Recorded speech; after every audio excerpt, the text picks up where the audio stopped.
Hello dear students, real analysis की unit third का आगे वाला जो टॉपिक्स हैं वो स्टार्ट हो रहे हैं। ये थोड़ा डिफरेंट टॉपिक है पीछे वालों से, क्योंकि पीछे वालों में हमने फंक्शन ऑफ वन वेरिएबल किया है, एक वेरिएबल वाले फंक्शन। यहाँ पर हम दो वेरिएबल वाले फंक्शंस की बातें करेंगे। ठीक है, तो अगर आप ये सेकंड वाला पार्ट है जो है अभी मैं करवाने जा रहा हूँ, अगर ये कभी करके चले जाएंगे तो आराम से एक दो क्वेश्चन वहां पर कर लेंगे, क्योंकि ऐसे क्वेश्चन आते ही आते हैं और जरूर आते हैं, और आसान क्वेश्चन है बहुत ज्यादा। ठीक है, बहुत ही ज्यादा आसान है, कोई दिक्कत नहीं होगी आपको। ठीक है, तो ये वीडियो जरूर देखें, कंप्लीट वीडियो देखा करो, ताकि आपको अच्छी नॉलेज मिल जाएगी। उसमें आपको क्वेश्चन 100% मिल जाएगा। ठीक है, मैं ये नहीं कह रहा कि सेम टू सेम क्वेश्चन मिलेगा, लेकिन उसी तरीके का क्वेश्चन मिल जाएगा आपको, सेम पैटर्न पे क्वेश्चन करना है।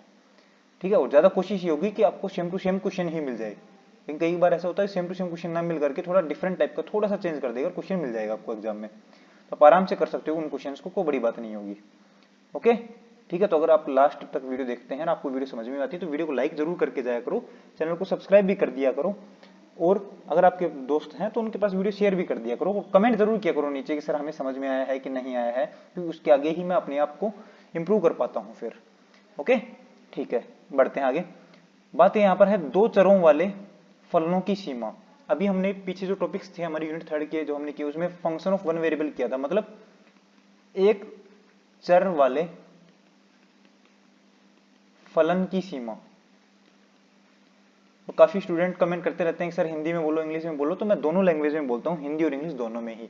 ठीक है, टेंशन मत लिया करो, थोड़ा सा इंतजार किया करो, ये हिंदी में लिखा है ये इंग्लिश में भी लिखा है। ओके, जो पहले हमने बात की थी फंक्शन ऑफ वन वेरिएबल, उसमें क्या किया था कि अगर x को मैं a की तरफ लेकर के जाता हूं, उस टाइम पर f ऑफ x की वैल्यू कौन से बिंदु की तरफ जाएगी, कौन से बिंदु की तरफ जाएगी, उसी बिंदु को हम क्या बोलते हैं, l बोलते थे। जैसे हम ये बोलते थे, जैसे ये है हमारे पास एक पॉइंट है, रियल एनालिसिस में हम हमेशा इस तरीके से नोट करते हैं रियल लाइन को, ये तो इन्फिनिटी की तरफ जाता है, ये माइनस इन्फिनिटी की तरफ जाता है। जैसे जैसे मैं x को a के पास में लेके जाऊंगा, जैसे जैसे मैं x को a के पास में लेके जाऊंगा, तो आप बोले दो तरीके से लेके आ सकता हूँ, एक तो x को इधर की साइड से a के पास में लेके जाऊँ, या फिर इधर के साइड में लेके जाऊँ। तो जब x को मैं लेफ्ट साइड से अप्रोच करवाता हूँ a के पास में, x को मैं लेफ्ट साइड से लेके आता हूँ a के पास में, वो तो क्या बनता है, लेफ्ट हैंड लिमिट बनती है उस टाइम पर तो। और जब x को मैं राइट हैंड साइड से लेके आता हूँ तब क्या बनता है, राइट हैंड लिमिट बनती है। ठीक है, जब मैं x को राइट हैंड साइड से a के पास में लेके आऊंगा, उस टाइम पर फंक्शन की वैल्यू क्या बन रही होगी। जैसे हमारे पास ये फंक्शन है, ये पॉइंट है a, x को मैं अगर a की तरफ लेके आता हूँ लेफ्ट साइड से, तो क्या बनेगा, उस टाइम पर फंक्शन की वैल्यू क्या बन रही है, फंक्शन की वैल्यू क्या बन रही है, वो तो क्या बनती है, लेफ्ट हैंड लिमिट बनती है। और जब मैं राइट हैंड साइड से x को a के पास में लेके आता हूं, तब फंक्शन की वैल्यू क्या मिल रही है, जो फंक्शन की वैल्यू मिलेगी वो क्या मिलेगी, RHL मिलेगी, राइट हैंड लिमिट मिलती है। लेफ्ट हैंड लिमिट और राइट हैंड लिमिट दोनों बराबर होती हैं, तब मैं बोलता हूं कि फंक्शन की लिमिट एग्जिस्ट करती है। बात समझ आई, अगर लेफ्ट हैंड लिमिट बराबर राइट हैंड लिमिट आती है, तब मैं क्या बोलता हूं कि फंक्शन की लिमिट एग्जिस्ट करती है, और फंक्शन उस पॉइंट पर अपनी लिमिट की वैल्यू देगा, किसी एक पॉइंट पर, जहां पर यहाँ पर ए पॉइंट पर बोल रहा है। ठीक है, ये वाली जो बात बताई है मैंने वो रियल एनालिसिस के लेक्चर नंबर फर्स्ट, और कौन सी यूनिट का, यूनिट थर्ड का लेक्चर नंबर फर्स्ट में ये सारी बातें मैंने बता रखी हैं। ठीक है, अब बात आती है कि दो चरों वाले फलनों की जो बात होती है उसके बारे में बात करनी है हमें। तो ये जो एक चर वाली है वो तो मैंने पहले पढ़ा दी है, तो इसलिए मैं इसको खत्म कर देता हूं यहां से, ये लो। अब हमें बात करनी है फंक्शन ऑफ वन वेरिएबल की। Function of one variable, sorry function of two variable में, उसमें क्या होता है, जैसे हमारे पास कोई भी फंक्शन है z बराबर f of x, y type का, तो आप बोलोगे यहाँ पे तो तीन वेरिएबल हैं, एक तो x, एक y और एक z। तो मैं बोलूंगा z तो क्या है, डिपेंडेंट वेरिएबल है। डिपेंडेंट वेरिएबल का मतलब होता है परतंत्र चर, और x और y दोनों क्या है, ये इंडिपेंडेंट वेरिएबल है, मतलब स्वतंत्र चर। स्वतंत्र चर की वैल्यू रखते हैं तो हमें परतंत्र चर मिलता है, मतलब इंडिपेंडेंट वेरिएबल्स की वैल्यू रखूंगा तो डिपेंडेंट वेरिएबल मिलता है। तो हमें जितने इंडिपेंडेंट वेरिएबल होते हैं वही हमारे पास, उतने ही हमारे पास वेरिएबल का फंक्शन होता है एक्चुअल में।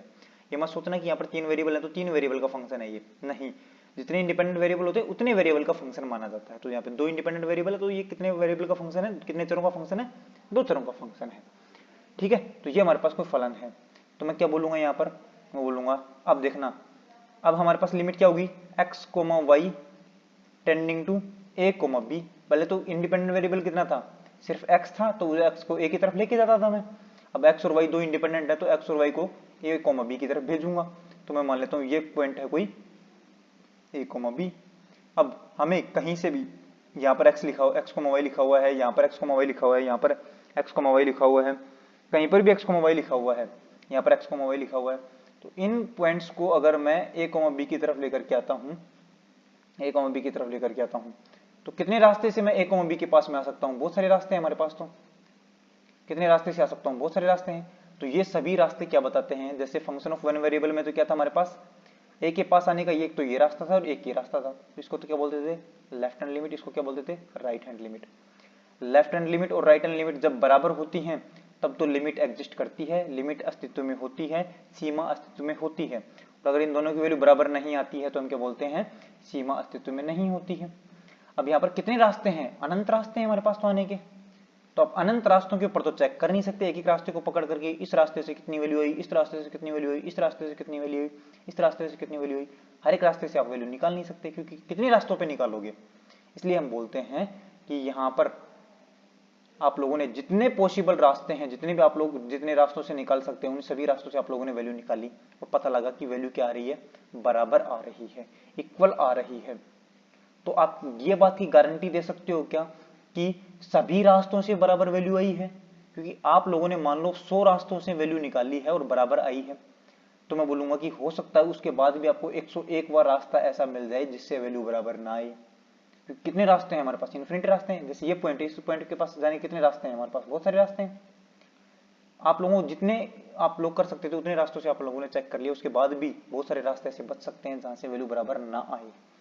ठीक है, तो जो फंक्शन ऑफ टू वेरिएबल वाला है, इनकी लिमिट चेक करने के लिए हमारे पास जो पहला मेथड पढ़ रहा हूं, उसमें हमें इस बात की गारंटी नहीं मिलती है कि लिमिट मिलेगी।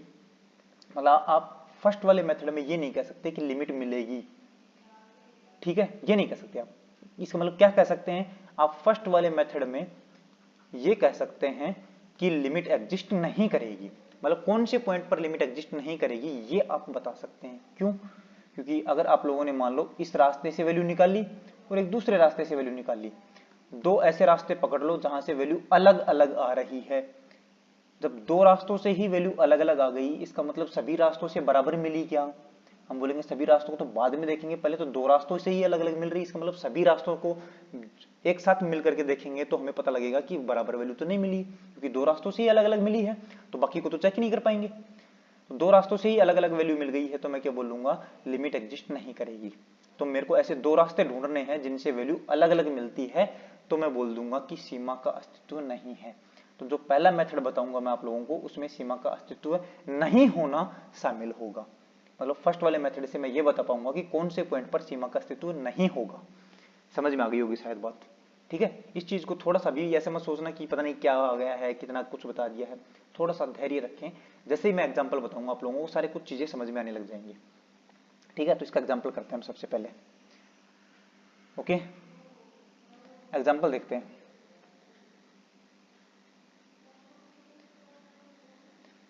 बहुत आसान एग्जांपल है इसके, सारा हर एक टॉपिक जो इसका सेम मेथड के ऊपर है। ठीक है, तो हम इसको पहले तो ये लिख लेते हैं कि लिमिट को लिखते कैसे हैं, लिमिट कैसे डिनोट की जाती है। यहां पर देखो दो टाइप की लिमिट होती है, एक तो होती है पुनरावर्ती लिमिट, पुनरावर्ती सीमा, और एक होती है युगपत सीमा, युगपत सीमा। अब इसको तो किस तरीके से डिनोट किया जाता है वो देखना। लिमिट पुनरावर्ती है तो मैं बोलूंगा limit x tending to a, limit y tending to b, f of x, y। मतलब x को a की तरफ, सॉरी y को पहले b की तरफ भेजूंगा, फिर x को a की तरफ भेजूंगा, तब f ऑफ x की वैल्यू किसके बराबर आएगी? वही हमारे पास क्या होती है? पुनरावर्ती सीमा होती है। ठीक है, इसी को हम किस तरीके से डिनोट करते हैं? और इसी को हम डिनोट करते हैं और तरीके से, और इसको हम लिख सकते हैं कैसे? Limit y tending to b, limit x tending to a, f of x, y। इस तरीके से डिनोट करते हैं। मतलब ये वाली एक अलग वैल्यू निकल के आती है, ये अलग वैल्यू निकल के आती है। इसमें तो क्या किया, पहले f ऑफ x, y के अंदर x टेंडिंग टू a किया और फिर y टेंडिंग टू b किया। इस वाले में क्या किया था हमने? पहले तो y टेंडिंग टू b किया था, उसके बाद x टेंडिंग टू a किया था। इसकी वैल्यू अलग आ सकती है, इसकी वैल्यू अलग आ सकती है, इन दोनों की वैल्यू बराबर भी आ सकती है, कोई दिक्कत नहीं है हमारे पास। हम ज्यादा फोकस किस पे करेंगे, युगपत सीमा पर करेंगे। और युगपत सीमा होती क्या है वो देख लो एक बार। Limit x, y tending to a, b f of x, y, इसकी जो भी वैल्यू आएगी उसको हम L वैल्यू बोलते हैं। क्या मतलब हुआ, x, y को a, b की तरफ लेकर के जाना है, तब f ऑफ x, y की वैल्यू जो कुछ भी आएगी उसको हम सीमा कहते हैं। इस f ऑफ x, y के फलन की कौन से पॉइंट पर, a, b पॉइंट पर इसकी क्या आई है, सीमा आई है। इसी को हम कैसे लिख सकते हैं, और limit x tending to a, y tending to b f of x, y, ये जो वैल्यू आती है उसको L बोलते हैं। यही क्या होती है, सीमा होती है।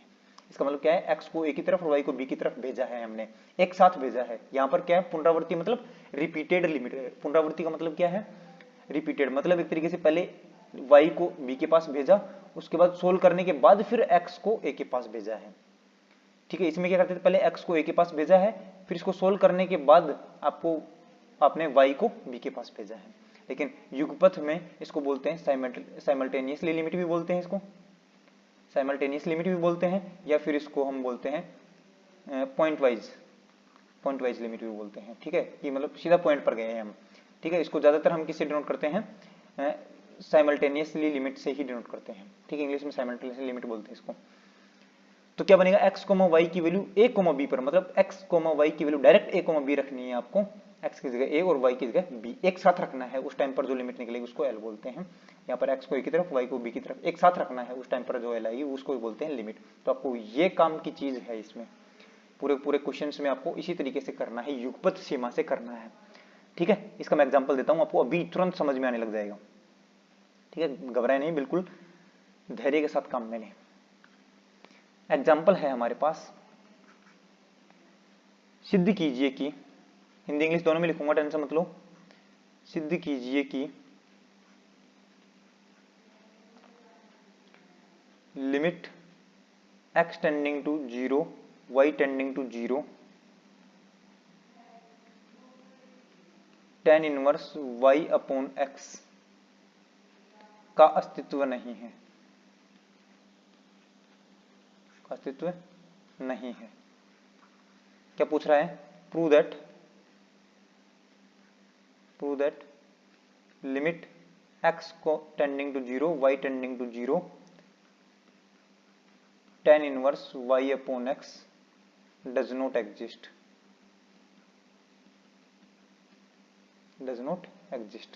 ये हमें प्रूव करना है दोस्तों। देखना आपको क्या पूछा है, कौन सी सीमा पूछी है, देखना ऊपर कौन सी लिमिट पूछी है आप लोगों को, रिपीटेड लिमिट या फिर पुनरावर्ती सीमा पूछी है क्या, नहीं, आपको कौन सी पूछी है, युगपत सीमा पूछी है, साइमल्टेनियसली लिमिट पूछी है। मैंने पहले भी कहा था आपको साइमल्टेनियसली ध्यान रखना है। तो यहां पर आप लोगों को क्या करना है, सॉल्यूशन आपको ये चेक करना है कि अस्तित्व में नहीं है। तो मैंने क्या कहा था, जो हम फर्स्ट मेथड करेंगे उसमें हमेशा आप लोगों को लिमिट एग्जिस्ट नहीं करेगा ऐसा वाला क्वेश्चन देगा आपको। ठीक है, फर्स्ट वाले मेथड से आपको कभी भी ये नहीं पूछेगा कि इसका सीमा का अस्तित्व होता है, ये प्रूव करो, ऐसा कभी नहीं पूछेगा आपको। हमेशा फर्स्ट वाले मेथड से क्या पूछेगा, सीमा का अस्तित्व नहीं है, ये वाला पूछेगा। ठीक है, तो अब बताना हमें 0,0 पर जाना है क्या, तो मैं इसको क्या लिखता हूं, देखना limit x tending to 0, y tending to 0, tan inverse y upon x is equal to किसके बराबर होगा, limit x, y tending to 0,0, tan inverse y upon x, इसके बराबर होगा ये। अब इन दोनों को किस तरीके से सोचना है वो देखना एक बार।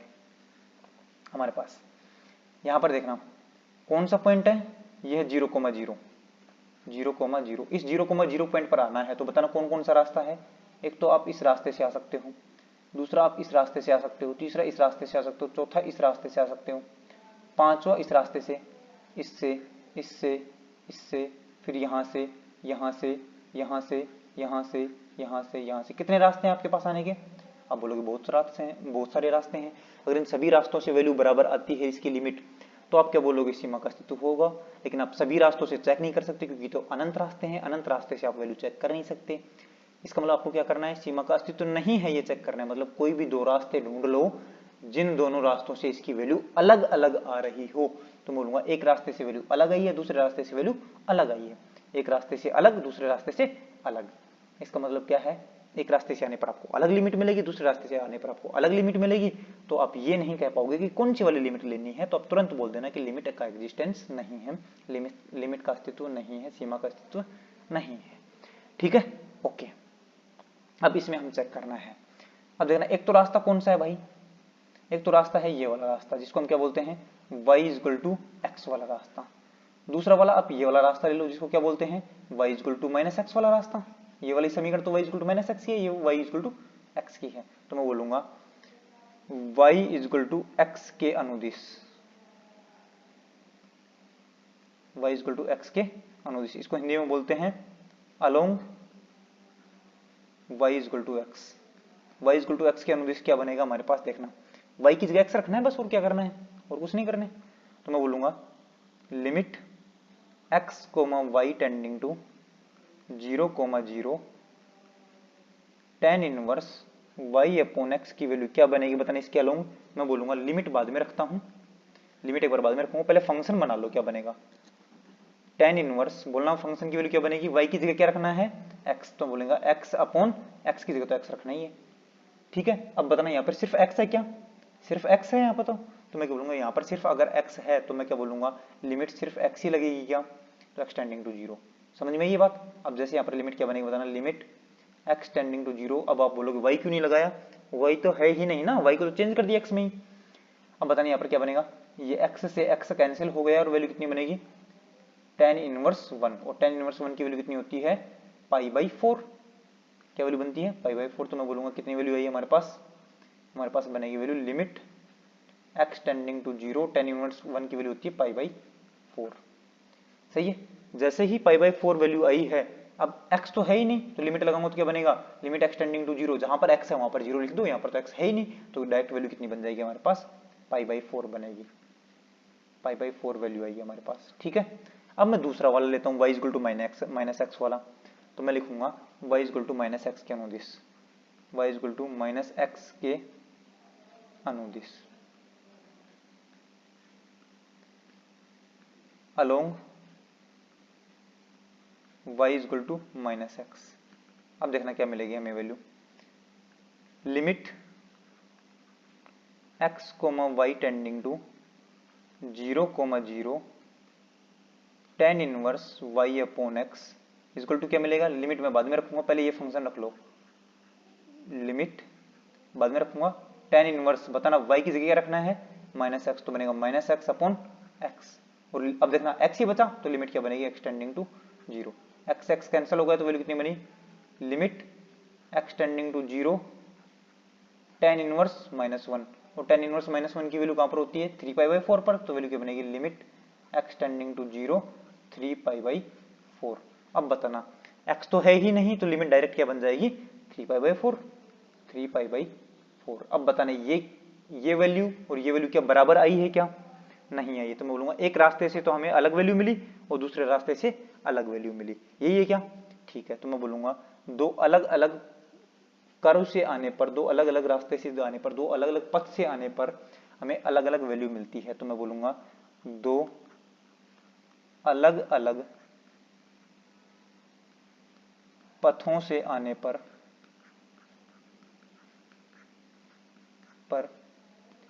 लिमिट अलग अलग प्राप्त होती है, लिमिट अलग अलग प्राप्त होती है, अतः सीमा पथ पर निर्भर करती है, पथ पर निर्भर करती है। और जब पथ पर निर्भर कर जाए तो मैं बोलूंगा एक पथ से अलग और दूसरे पथ से अलग, तो निर्भर करती है, पथ पर निर्भर करेगी तो क्या बनेगा सीमा का अस्तित्व नहीं बनेगा, तो मैं बोलूंगा अतः सीमा का अस्तित्व नहीं है।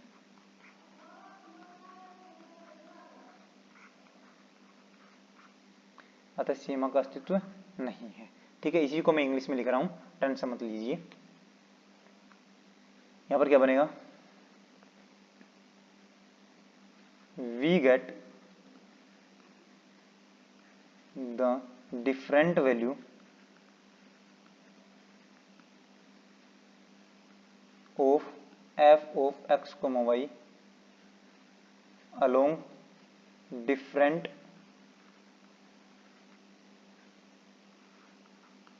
path, so limit depends on path, hence limit does not exist। और यही हमें प्रूव करना था कि लिमिट डज नॉट एग्जिस्ट होनी चाहिए, है ना।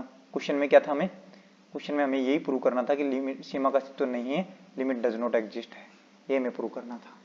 ठीक है, तो इस टाइप के क्वेश्चंस आएंगे आपको, अलग अलग कर्व पर जाने पर आपको अलग अलग लिमिट मिलेगी, तो उसमें टेंशन लेने की जरूरत नहीं है। और देखना क्वेश्चन, अभी मैं और क्वेश्चन करूंगा आप लोगों को, तो आपको समझ में आ जाएगा सारी चीजें ना। क्वेश्चन करते रहना साथ में, आपको हर एक क्वेश्चन में ऐसी अप्रोच मिलेगी। ठीक है, ये चीज प्रूव करवाएगा। नेक्स्ट एग्जाम्पल हमारे पास, प्रूव दैट, अब इस क्वेश्चन में मैं सिर्फ इंग्लिश में लिख दूंगा, हिंदी में मैं बोल दूंगा तो आपको समझ में आ जाएगा। प्रूव दैट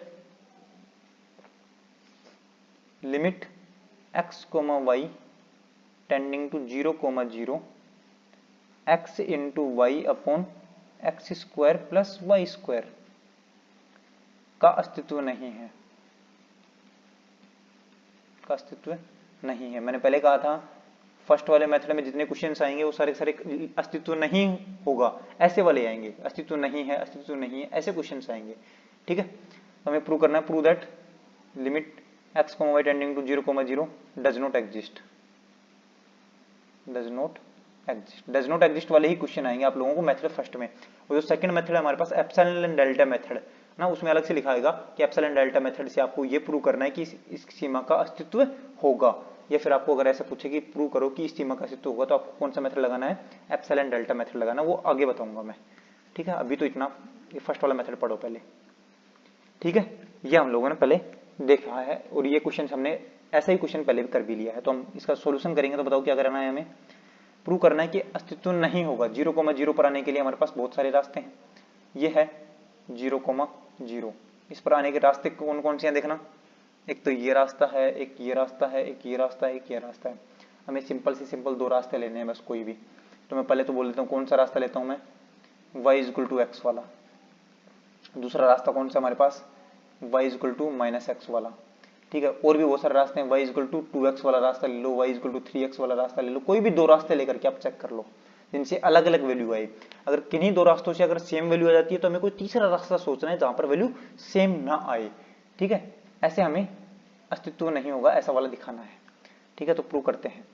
तो मैं बोलूंगा सबसे पहले कौन सा, यहाँ, अच्छा डिटेल से लिख रहा हूं मैं यहाँ, here f of x, y की वैल्यू कितनी दे रखी है बताना, x into y upon x square plus y square दे रखा है। ठीक है, अब x, y tending to a, b करते थे, a की वैल्यू कितनी दे रखी है 0, और b की वैल्यू कितनी दे रखी है 0। अब इस तरीके से हमें पूरा डिटेल में लिखोगे तो आपको अच्छे मार्क्स मिलेंगे। ठीक है, अब हम बात करते हैं कौन से कर्व के रेस्पेक्ट में बात करते हैं, पहले y = x कर्व के लिए कब बात करते हैं, तो मैं बोलूंगा along y = x curve, y = x, इसी को मैं हिंदी में लिखूंगा y = x के अनुदिश, y = x के अनुदिश। ज्यादातर क्वेश्चंस में y = x वाला लग जाते हैं, ये वाले दो तीन मैंने जो लिखे हैं ये लग जाते हैं ज्यादातर में। अब देखना है यहाँ पर limit x, y tending to 0, 0, f of x, y के लिखा हुआ है x into y upon x square plus y square, x into y upon x square plus y square. y = x क्या लूंगा करूंगा, तो मैं बोलूंगा लिमिट, बाद में लिखूंगा। अब पहले फंक्शन लिख लो, तो फंक्शन क्या हमारे पास, x इंटू वाई की जगह क्या रखना है, x ही लिखना है क्योंकि इसका रुके, y की जगह x रखना है। अपॉन नीचे क्या बनेगा, x square plus x square. अब पूरा पूरा x बचा हुआ है, y तो है ही नहीं, तो लिमिट सिर्फ किस में लगेगी, x में लगेगी। ठीक है, अब इसमें बताना क्या वैल्यू बनेगी हमारे पास, ये वैल्यू यहाँ पर बनेगी हमारे पास लिमिट x टेंडिंग टू 0, और यहाँ पर ऊपर तो क्या बनेगा एक्स स्क्वायर बनेगा, और नीचे क्या बनेगा x square plus x square मतलब 2x² बनेगा। अब वैल्यू देखना है यहाँ से, एक्स स्क्वायर की वैल्यू एक्स स्क्वायर से कैंसिल बन गई, तो वैल्यू सिर्फ कितनी बची हमारे पास, वैल्यू बचेगी लिमिट x टेंडिंग टू 0 1/2 1/2 ये वैल्यू बनेगी। अब x टेंडिंग टू 0 लिखोगे 1/2 में तो वैल्यू कितनी आएगी, सिर्फ 1/2 आएगी। ये आपका क्या आया है, y इक्वल टू एक्स के अलोंग आया है। नेक्स्ट बात करते हैं कौन से के लिए,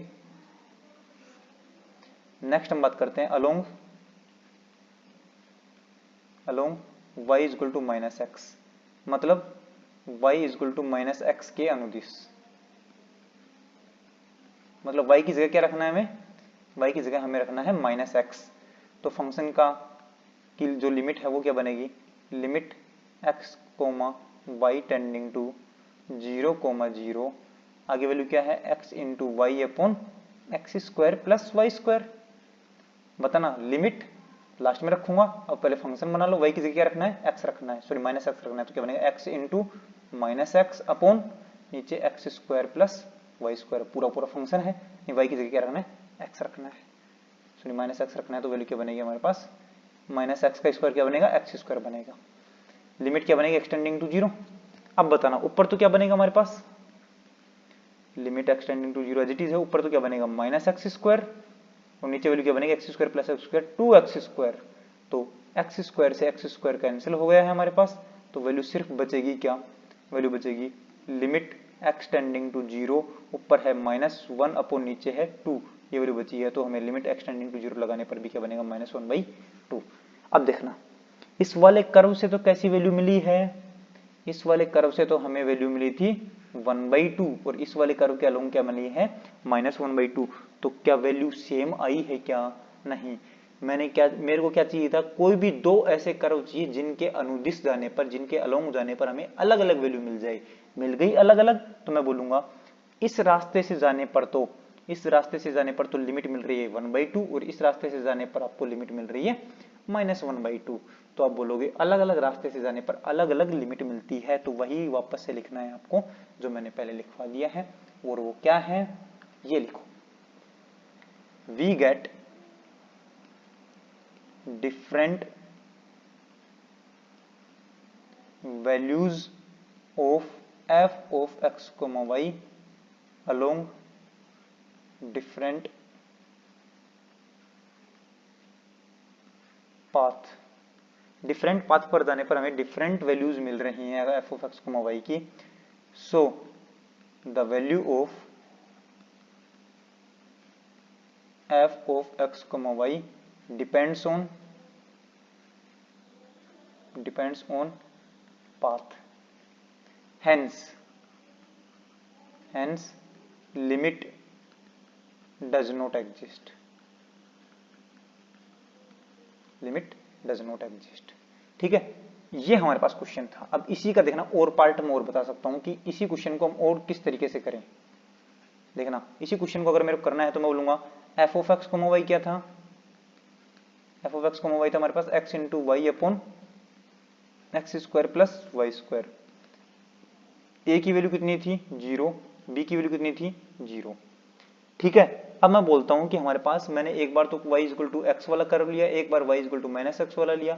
इनके अलावा मैं कौन सा ले सकता हूँ, y इक्वल टू 2x भी ले सकता हूँ, y इक्वल टू 3x भी ले सकता हूँ, बहुत सारे कर्व ले सकता हूँ मैं। ठीक है, तो मैं इन जनरल ये कर्व ले सकता हूँ क्या, y equal to mx, in general y equal to mx ले सकता हूँ क्या, y equal to mx in general ले लिया। देखा m की वैल्यू 1 रखूंगा तो ये बन जाएगा, m की वैल्यू -1 रखूंगा तो ये बन जाएगा, m की वैल्यू 2 रखूंगा तो ये बन जाएगा, m की वैल्यू 3 रखूंगा तो ये बन जाएगा। ठीक है, तो मैं बोलूंगा along y equal to mx, y equal to mx के अनुदिश क्या करो बनेगा, बताना y इक्वल टू mx के अनुदिश, y इक्वल टू mx के अनुदिश हमारे पास जो भी बनेगा वो देखना अलग बनेगा। Limit x, y tending to 0, 0 x into y upon x square plus y square. Limit क्या मिलेगी, लिमिट बाद में लिखूंगा, पहले वैल्यू रखूंगा, x की जगह